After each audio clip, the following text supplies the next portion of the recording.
John chapter 3, verse 32. He testifies to what he has seen and heard, and yet no one accepts his testimony.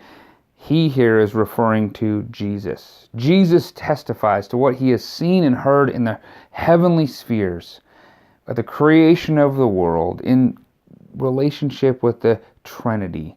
Jesus is testifying, and yet this verse says no one accepts his testimony. How true does it seem to us from our perspective that people go, well, that just sounds foreign to us? Well, of course it does. Of course, things of the heavenly realm would sound foreign because we are earthly. Just like the previous verse, John the Baptist speaks of earthly things because he is earthly. He is of the earth. That's what's normal to us. And Jesus speaks of these heavenly things that don't seem normal to us. And so humanity has a hard time accepting his testimony. That should not surprise us in the least bit. And so the things that seem out of our norm, we assign as miraculous.